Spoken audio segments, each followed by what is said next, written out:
अस्सलाम वालेकुम नाजरीन, मैं हूँ हकीम मियाँ मोहम्मद अफजल अल हिजाज़ दुआखाना के प्लेटफार्म से।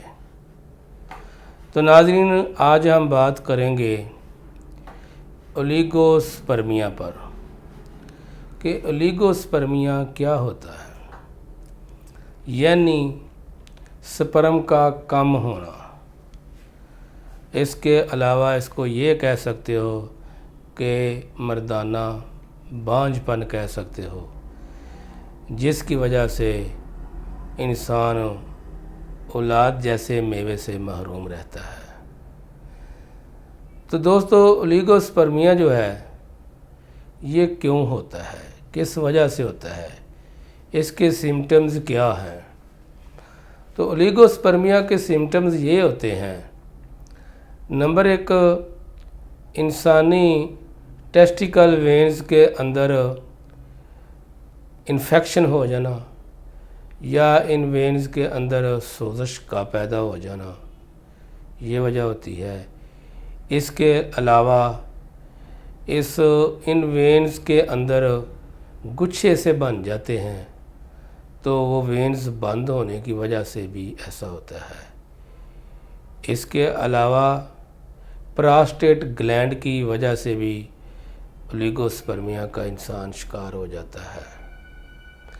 इसके अलावा इंसानी बॉडी पर मुख्तलिफ़ किस्म के कट आ जाना, कोई ऑपरेशन गलत हो जाना, तो इसकी वजह से भी इंसान जो है ओलिगोस्पर्मिया का शिकार हो जाता है, यानी इंसान के अंदर स्पर्म की कमी हो जाती है। इसके अलावा एक और वजह होती है कि किसी किस्म का गलत ऑपरेशन करने की वजह से कोई ऐसी शरेयान का कट जाना, जिसकी वजह से ओलिगोस्पर्मिया का इंसान शिकार हो जाता है। तो दोस्तों, मेरे अल्लाह ताला ने इंसान के अंदर एक खूबसूरत किस्म का निज़ाम और सिस्टम जो है वो चलाया हुआ है, जिसके तहत इंसानी बॉडी के अंदर 24 घंटे हर वक्त जो इंसान ग़िज़ा खाता है उसके तहत उसके स्पर्म्स जो हैं वो पैदा होते रहते हैं। लेकिन उनके स्पर्म के डेड होने की एक ख़ास वजह होती है।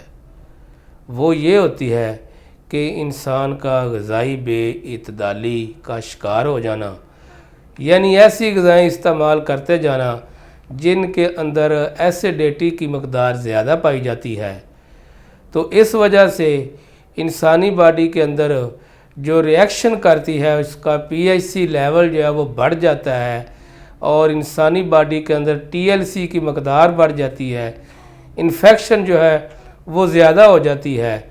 इस वजह से भी इंसान जो है ओलिगोस्पर्मिया का शिकार हो जाता है। तो पूरी दुनिया के अंदर बहुत से लोग जो हैं लाखों की तादाद में इस ओलिगोस्पर्मिया का शिकार हैं। इसके अलावा इंसान मुख्तलिफ़ किस्म की मनशियात का बहुत ज़्यादा इस्तेमाल करने की वजह से भी इंसान जो है ओलिगोस्पर्मिया का शिकार हो जाता है। तो इसके अलावा इंसान जो है मुआशरती बेरार रवी की वजह से भी ओलिगोस्पर्मिया का शिकार हो जाता है। इसके साथ साथ इंसान अपने आप को कहीं गलत इस्तेमाल कर ले सेक्सुअल लिहाज से, तो उसकी वजह से भी ओलिगोस्पर्मिया का शिकार हो जाता है। इसके साथ साथ इंसान अपनी बॉडी कैपेसिटी के लेवल से ज़्यादा जो है ना वो अपने आप को सेक्सुअल लिहाज से यूज़ करना शुरू कर दे, तो इस वजह से भी इंसान जो है ओलिगोस्पर्मिया का शिकार हो जाता है। इसकी वजह क्या होती है कि इंसान के टेस्टिकल वेन्स के अंदर सोजश पैदा हो जाती है, वर्म पैदा हो जाता है और इसके साथ साथ मसाने के अंदर जो है वो वर्म पैदा हो जाती है, सोजश बन जाती है और इंसानी अपना मसाने के अंदर हिद्दत बन जाती है, लीवर के अंदर हीट रुक जाती है। तो इस वजह से जो है ना इंसान ओलिगोस्पर्मिया का शिकार हो जाता है। तो दोस्तों मैं आपको आगाही देना चाहता हूँ कि इसके इलाज के लिए आप अपनी ग़िज़ाओं के अंदर बेइतदाली को छोड़ दें, जैसा कि अल्लाह ताला ने कुरान हकीम में फ़रमाया है कि मेरी नेमतें खाओ खाओ पियो लेकिन हद से ज़्यादा तजावज़ ना करो। जब आप किसी भी चीज़ का बेइतदाली के साथ इस्तेमाल करेंगे तो फिर क्या होगा कि इंसानी बॉडी के अंदर ऐसी चीज़ों का फिर लेवल बढ़ जाता है। जैसा कि इंसान के अंदर, हर इंसान के अंदर एक शुगर लेवल होता है, कोलेस्ट्रॉल लेवल होता है, इस तरह यूरिक एसिड का लेवल होता है। तो जब ये चीज़ें बढ़ती हैं तो फिर इंसान जो है मुख्तलिफ बीमारियों का शिकार होता है। अदरवाइज़ जब ये चीज़ें नॉर्मल रहती हैं, बैलेंस में रहती हैं, तो इंसान की जो है ना सेहत के लिहाज से बिल्कुल ठीक ठाक रहता है, उसको किसी किस्म का कोई प्रॉब्लम पैदा नहीं होता। तो दोस्तों इसके हवाले से कुछ चीज़ें मैं आपको बताना चाहूँगा जो आपको ओलिगोस्पर्मिया से रोक सकती हैं।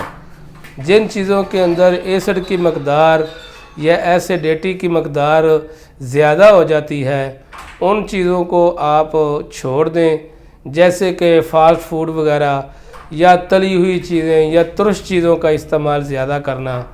इन चीज़ों को आप इत्दाल पे लें अपनी ग़िज़ा के अंदर, तो आप ओलिगोस्पर्मिया जैसे मौजी मर्ज़ से बच सकते हैं।